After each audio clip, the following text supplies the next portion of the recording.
Good evening and welcome to 2018 in our January Supper Club. Happy New Year to you. Happy New Year to you.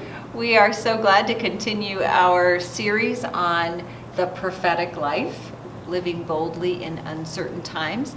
And every month we've been covering, or the last 3 months I guess, we've been covering different characters in historical figures in world history and national history. Last month we did Sojourner Truth and her influence on the end of slavery as a person who is of such humble means and a person living on the margins, speaking into the system. This month we're doing Abraham Lincoln. And we chose Abraham Lincoln because it's a good juxtaposition to someone, to Sojourner Truth, Lincoln being someone who was within the walls of power, following on Sojourner Truth, who is far outside the walls of power. Yeah. So a little bit of bio. Most of you know something about Lincoln. So let's just come up with a few facts. Born in 1809 in a log cabin in Kentucky, as kind of legend has it. So very humble roots. Illiterate parents. They have to leave when he's a young boy, and they end up squatting on land, but eventually finds his way. But that's the important thing out of that childhood of just realizing to move from that to the presidency of the United States is quite a journey that he undertook. Clearly intelligent. Actually has a patent. I didn't know that, to his name, to his credit. But taught himself law, and only had, I think, 18 months of formal education. But also wrestled with depression.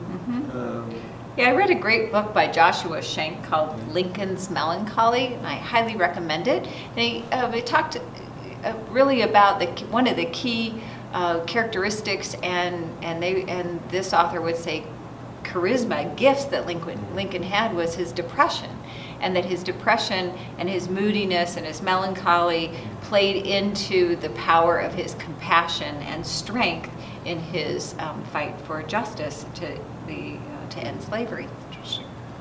So a really charismatic guy as well, great storyteller, good sense of humor. And had a tough childhood, so his life did not come easily for him. His mom died when he was young. He had a stepmother who encouraged him to become educated, who encouraged his reading, which he was a voracious reader. So an interesting character. And then probably we both knew this fact, but the fact that his life ended 5 days after the end of the Civil War, after all that he had done and gone through, just felt utterly tragic that he didn't get to experience, and certainly a country that was in great need of his leadership for whatever was coming next. It must have been an enormous loss to the country. So enough bio? Yeah. We thought we'd step back and just ask, or we were asking ourselves, why are there prophets? Why are we if we're going to use that language out of our faith tradition, it comes out of a belief that God raises up people to speak for God. And so just good to step back and go, but why is that? Why do we need that? Why do we need prophets? So why do we need prophets? Well, we need prophets because God has put a vision of the kingdom, I think, in our hearts for all humanity, not just people of Judaism or Christianity, but that there's an intrinsic understanding that humanity should be a place, the kingdom of God should be a place of justice and love and self-sacrifice for our fellow brothers and sisters, and I think we lose our way, and so God keeps raising up men and women and children to be voices of truth, of calling us back. And it's not an easy life. Prophets speak from a place of truth that they believe has come from God, and it's not received well. And we talked a little bit about that's a two-way street too. God can make that invitation, to folks, but they may not necessarily say yes to it. I remember your sermon on Mary saying yes to Gabriel. To Gabriel, that she would step into this role as the mother of Jesus. That she had a choice in that, I think, is important. It feels the same. Like this the is reluctance. The prophet has to say yes, and there's often a reluctance, and certainly with Abraham Lincoln, there's this real wrestling. In fact, what's the quote? So you tell the story about his last when he's leaving Springfield. Right, when there's an account of Lincoln leaving Springfield, Illinois, and he gave his farewell speech on the back of the train to his loved ones and friends, and as he's going off to the White House in the midst of the war, and he is weeping, and he says, "I want this cup to be removed from me, but alas, I am called for such a time as this." Interesting. I actually use that language of call and the words of Jesus, to take this cup from me. He saw this burden to lead the nation in the way of justice. Slavery was one of the issues, but the issue for Lincoln. Interesting the contrast between these days when we think of who wins the presidency, and they're so overjoyed and they've kind of won the lottery, and here's this man going off and he's weeping at the prospect because he knows the burden of what he's about to take on. And there are many accounts of Lincoln when he's actually in office, in the Oval Office, of him weeping, of his aides seeing him weeping in the office because of the pain of what was going on in the nation. I think the prophet always lives in the tension of hope for the people and trust that the people will do the right thing, will turn and respond to the truth of goodness, and the despair over the people's actions and the people's reluctance, the people's resistance to do the will of God, to do justly. So read this quote. So I'll drop it again.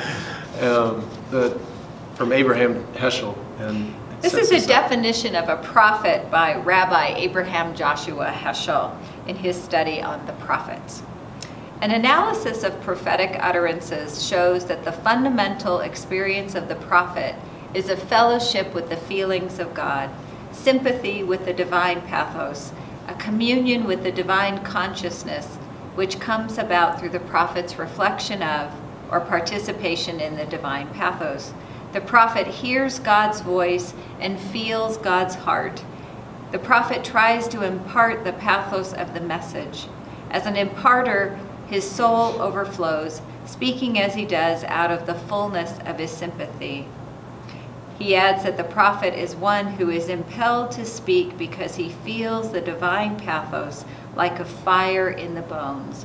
So meaning he feels God's feelings about injustice and God's feelings of compassion in his or her bones. And I just keep thinking, prophets cannot speak. They can't get rid of the burden. They are driven to say what they need to say.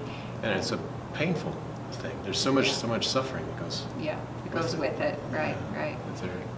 They feel that that's almost why they have to get it out, because they feel it so deeply that they have to speak it. And I think with Lincoln, I would guess with many prophets, the sense of call that they have, that he had, it unfolded. It came gradually. It became more and more clear to him what he needed to do. It's not as if in one insight he knew what was the right thing to do, but that the call unfolded, and through the voices of other people and through clergy that he heard sermons, he read the Bible, he was rooted in the text. He loved the prophets, they say, and so his religious life, even though he never committed to a particular membership in a church, he was a deeply religious man, and it fueled his vision. Yeah. I know Walter Brueggemann talks some about he uses sometimes the language of poet instead of prophet, and it gets back to the same sense of feeling, of opening that feeling function. Right. How do you get in touch with the pathos or the feelings of God? Right. and how do we live in the world in a way that's in touch with perhaps God speaking to us, or listening to a prophetic word from someone else. Right. It's a good reminder that it's maybe not always an intellectual exercise, that there's another layer here. I think it's a good question, is how do you get in touch with or immerse yourself in the possibility of connecting with the emotions of God, the feelings of God, or I would say how do we get ourselves into places where we grow in our compassion for suffering, for other people who are experiencing oppression or suffering. And so I think that's part of the evocative nature of the prophetic life, is putting ourselves in places to feel what God feels. Yeah, that's good. So let's switch gears to one of the things we've talked about with other prophets has been the medium that they've used. And so with Martin Luther, his writings were the medium that often, certainly his 95 Theses that started the Reformation. Sojourner Truth was known as a great orator. Abraham Lincoln had both of those gifts, certainly. And we thought a little more abstractly maybe that with Lincoln, the office itself, moving into this position of power, became the medium. So whether he's signing the Emancipation Proclamation, or whether he's giving a speech, or entertaining someone, he's using lots of different specific things, but it's this position that he's in that opens himself, and it becomes the burden, obviously, as well, So taking on that responsibility. The role and function of the presidency. Exactly. Which, that got us thinking, well, we've been talking a lot about the prophets speak from the margins, and here's someone at the center of power. And so can he be a prophet from the center? He's still speaking into a system of slavery that he's not perhaps within in the same way. So in some ways he's an outsider. And even, there's so many people, even his own party tries to impeach him at one point. It's not as if he can do whatever he wants whenever he wants. No one was happy with him. So it wasn't as if he was the golden child. Right. Yeah, of the political scene. So prophet may be even from the center. And it just raises questions for any of us about, we're all part of different systems, economic system, political system, our family system, and we all have power within that system. I mean, even Sojourner Truth has power. She doesn't have much privilege, which is interesting. Maybe there's something to be thought about, the difference between power and privilege. But she has power because of her experience, but he has a certain kind of privilege, and it can blindside you to the voice of the prophet often. And how does he, from his position of power, stay open to God speaking to him, or another prophet? It's a fascinating question for him, I think, to how to wrestle with all that. So, a question for you about that. Good? Okay. Questions? Questions. Okay. So, going back to Heschel's quote about staying close to God's feelings, that there's a passion, God's passion for justice and love and humility for the kingdom of God. What moves you toward feeling compassion or suffering? How do we stay close to this, to God, and what gets in our way from feeling those? Yeah.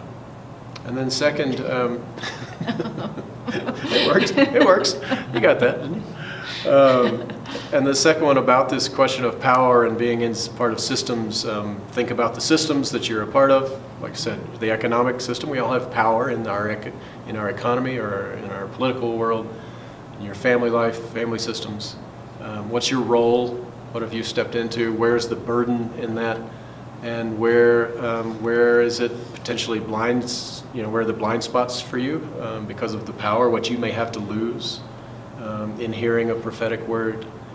So the questions around, or the discussion can be around power and prophecy, and how do those work together? Okay. No? Yeah, that's good. All right, well, we hope that you talk about Abraham Lincoln and his prophetic role in our nation's history, and particularly in one of the most important junctures of our nation's life in abolishing slavery. Okay. Have a good evening. Thanks. Good night.